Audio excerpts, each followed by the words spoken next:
Otra vez el pensamiento, siempre el pensamiento, pero el pensamiento sin las dinámicas corporales no es nada. Además, el pensamiento es efluvio de las dinámicas corporales. En ese sentido, tenemos que pensar las condiciones de posibilidad del pensamiento mismo, y esas condiciones de posibilidad son corporales y obviamente también terrenales y atmosféricas, es decir, ecológicas. Es importante partir de esto para abordar un tema que se ha venido abordando de manera intermitente tanto en las academias como en ciertos entornos de reflexión que tienen que ver con los paradigmas, los cambios de paradigmas y los desafíos del presente, de las problemáticas del presente respecto a su comprensión y entendimiento. Estos temas se han venido definiendo como de carácter epistemológico. Bueno, sabemos que la epistemología es filosofía de la ciencia, y en realidad la epistemología como tal nace en el positivismo. Son científicos, matemáticos, físicos, los que desarrollan la epistemología como filosofía de la ciencia. El método científico va a ser una de las derivaciones de estas reflexiones epistemológicas, pero estas reflexiones epistemológicas tienen un contexto muy claro, son científicos, se está haciendo filosofía de la ciencia en el contexto de cisma de la física. Habla Karl Popper,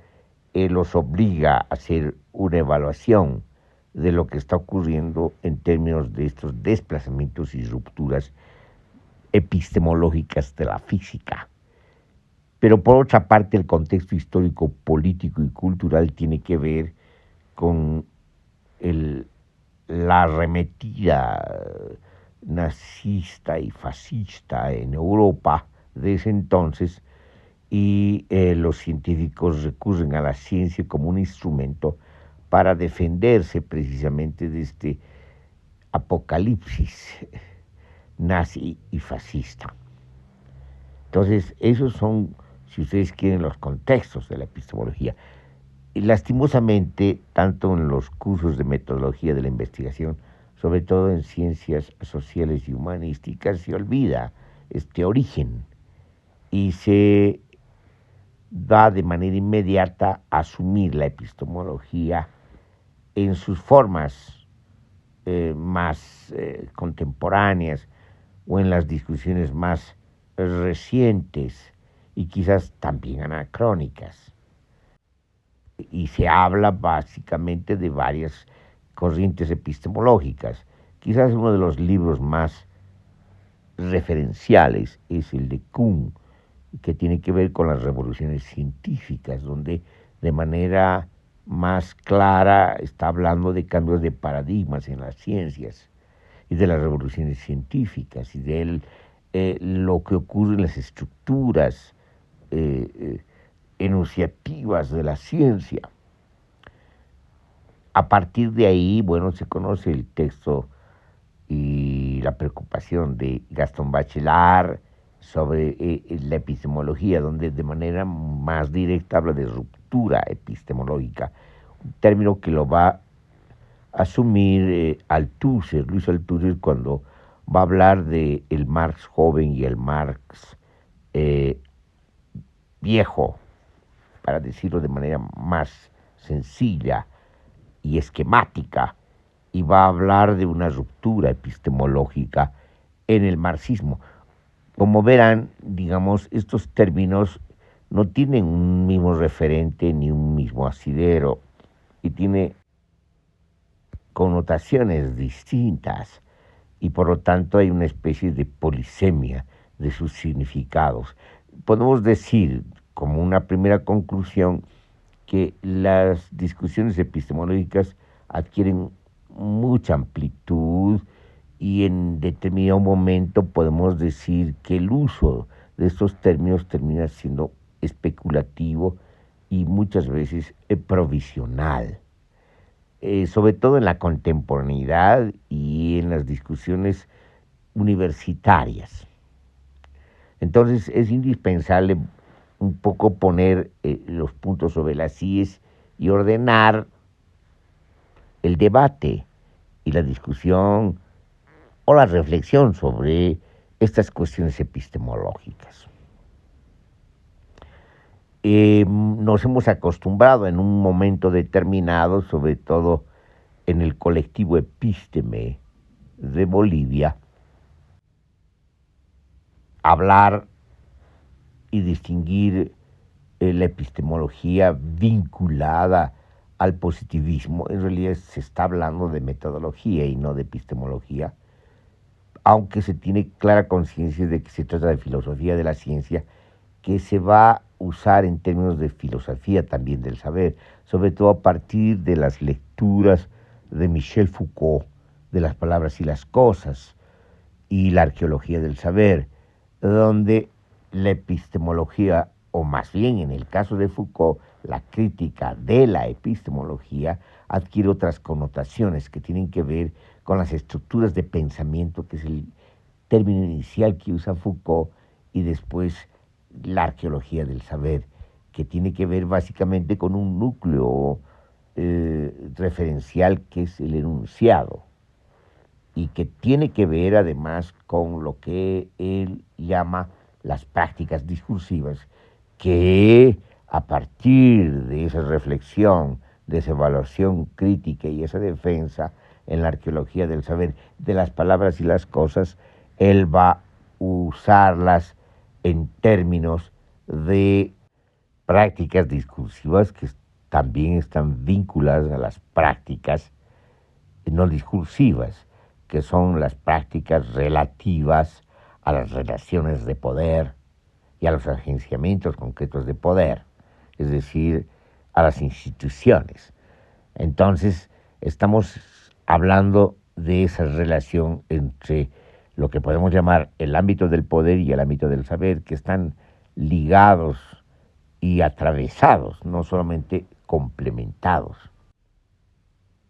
Falta aquí, digamos, otro ámbito que podemos decir es inherente e inmanente e interno, que tiene que ver con la constitución de las subjetividades, y estamos hablando de ese ámbito que se define o se describe como hermenéutica del sujeto. Entonces ya tenemos tres ámbitos que están atravesados, enrevesados, entrelazados, articulados e integrados a su manera, y va a depender su interpretación de la perspectiva que desprendamos y desarrollemos. Esos ámbitos son poder, saber y subjetividad. Entonces, con eso ya la epísteme, el concepto de epísteme, que en Foucault es muy claro. Epísteme es el espacio, por así decirlo, donde se dinamizan, se desprenden, emergen, se desplazan las prácticas de saber. Y una epísteme, una formación epistemológica, tiene un zócalo, y ese zócalo tiene que ver con la percepción físico-matemática. Hemos vuelto, como verán, a poner las cosas en su orden, es decir, volvemos a la filosofía de la ciencia,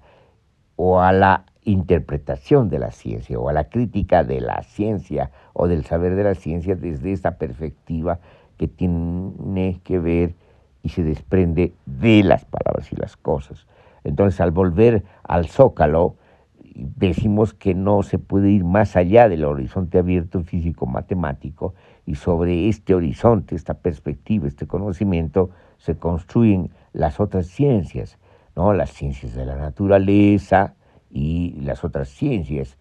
y saberes que tienen que ver con los saberes de las ciencias sociales y humanísticas e históricas. Entonces, podemos hablar precisamente de un triángulo epistemológico que tiene que ver con el zócalo, que tiene que ver con las ciencias, que tiene que ver con los saberes y tiene que ver también con la inconclusión o la clausura misma, el momento de el proyecto de las ciencias humanas y las ciencias sociales, de su propia desaparición como ciencias y la plena conformación como saberes, tal como lo dice Foucault, pues no encuentran al hombre, no encuentran al hombre en la sociedad, en la multiplicidad de sociedades, no encuentran al hombre en la antropología, en el estudio del hombre, porque el hombre está diseminado o distribuido con distintos perfiles en las distintas culturas y no se encuentra al hombre tampoco en la psiquis, en esa relación que descubre el psicoanálisis entre consciente e inconsciente. Entonces, como verán, la discusión epistemológica adquiere una connotación no solamente amplia, sino, diríamos, incluso más definida, donde la propia epísteme y la propia epistemología como tal empieza a perder sus propios atributos para adquirir distintas connotaciones, connotaciones que tienen que ver con una discusión tanto vieja como nueva, vieja en el sentido de que es una discusión filosófica y nueva en el sentido de que es una discusión, si ustedes quieren, postfilosófica. Entonces, en todo este asunto es importante introducirnos a las discusiones epistemológicas que se dan en el mundo andino,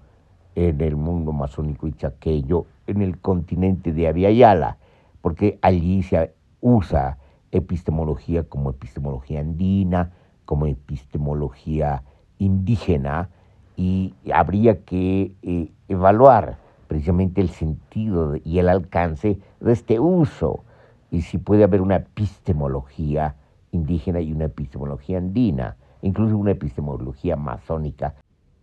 situándonos en los pueblos de la Amazonía, los pueblos indígenas de la Amazonía. Al respecto, resulta ya más problemático, puesto que el sentido de la epistemología inicial, que tiene que ver con el positivismo, es el de filosofía de las ciencias. Y en el caso del pensamiento andino y el pensamiento amazónico y el pensamiento de los pueblos y las naciones indígenas, estamos hablando de algo más grande, más amplio, que tiene distintas connotaciones y además tiene su propia especificidad cuando hablamos de pensamiento, que en el fondo, de manera más clara, quiere decir cosmovisión. Entonces, aquí habría una reflexión, una evaluación crítica o una evaluación filosófica, inclusive, sobre estas estructuras de pensamiento andinas, amazónicas, del continente de Abya-Yala, y eso ya es otra cosa. Entonces, aquí no se conserva en propiedad la misma estructura de sentido de el término epistemología y el otro término epísteme. Entonces, necesitamos precisamente hacer un mapa conceptual, un mapa de sus desplazamientos conceptuales que nos ayuden precisamente a localizar los alcances de las reflexiones, de las discusiones y de las significaciones de estos discursos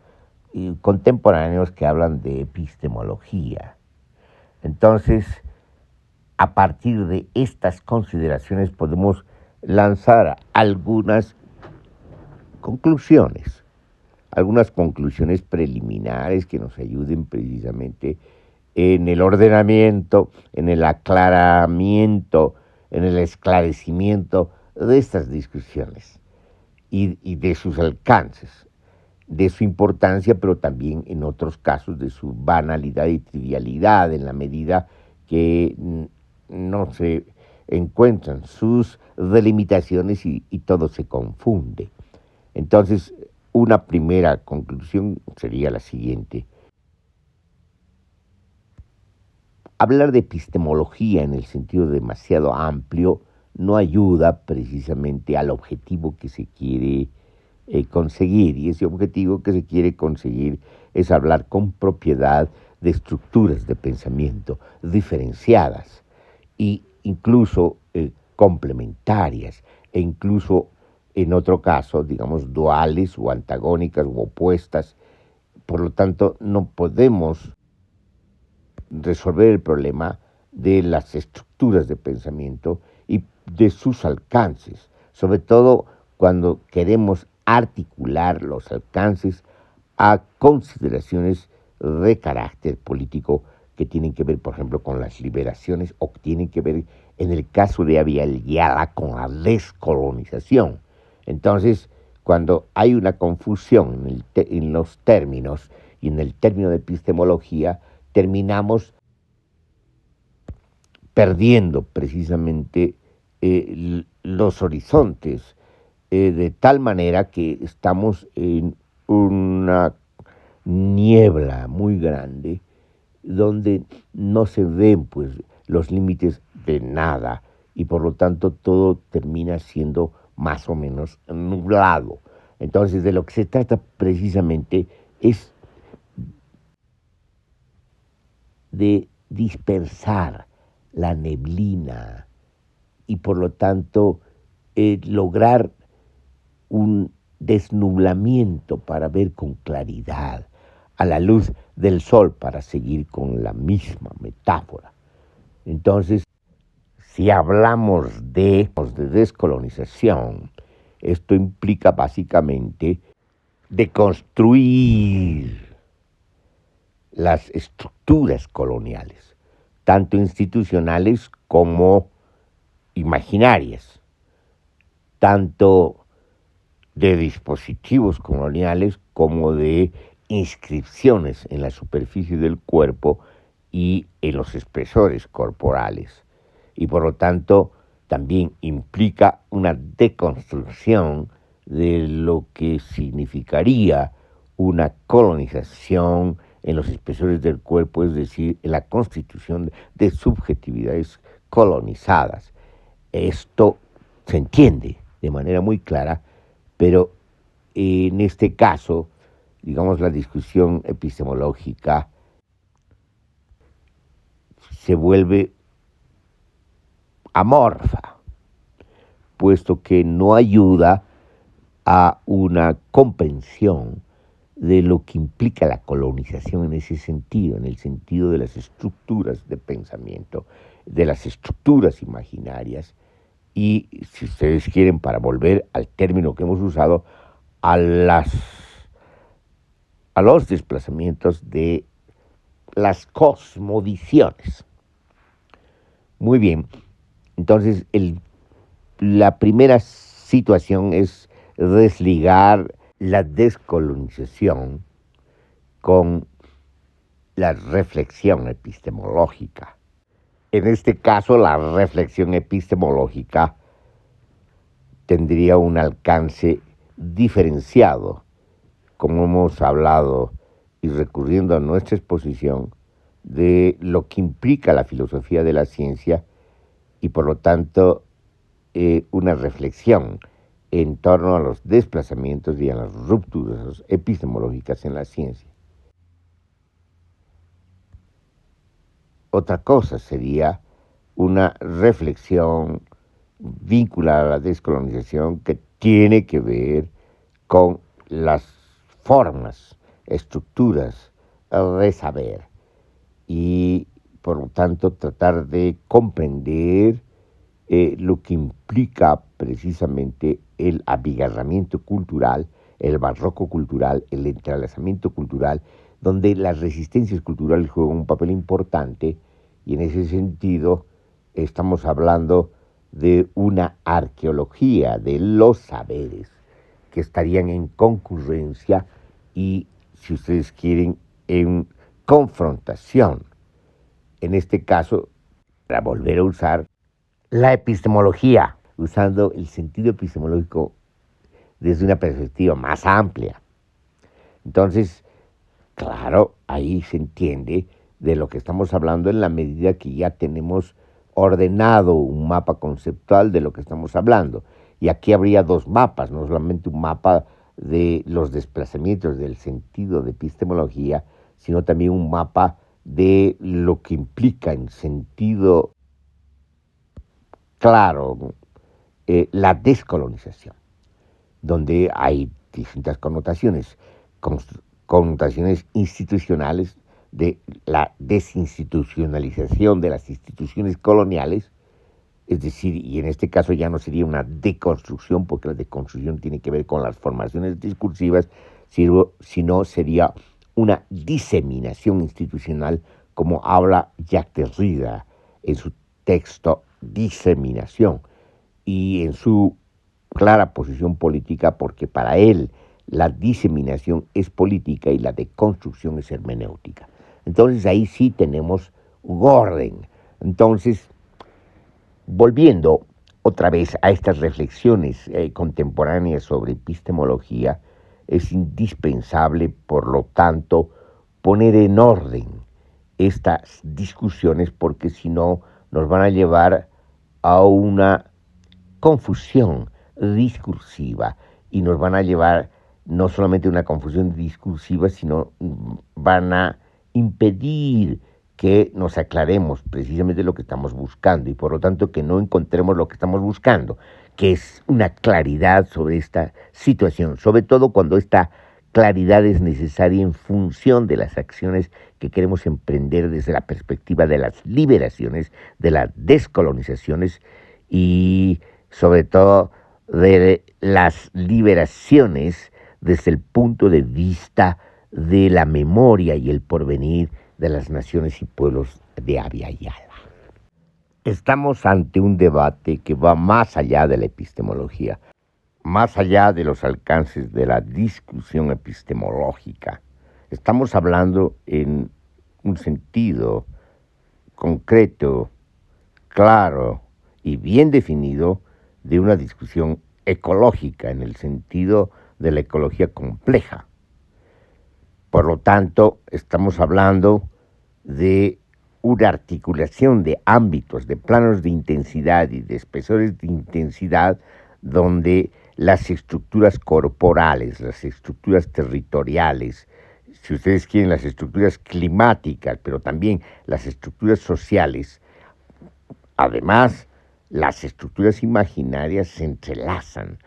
Y aquí estamos hablando precisamente de nuestra relación con eloicos. Y al hablar de nuestra relación con eloicos, estamos hablando de nuestra existencia, de nuestra coexistencia, de nuestra convivencia entre sociedades humanas y sociedades orgánicas y los ciclos climáticos planetarios. En ese sentido, estamos hablando de algo más complejo, pues, que epistemología.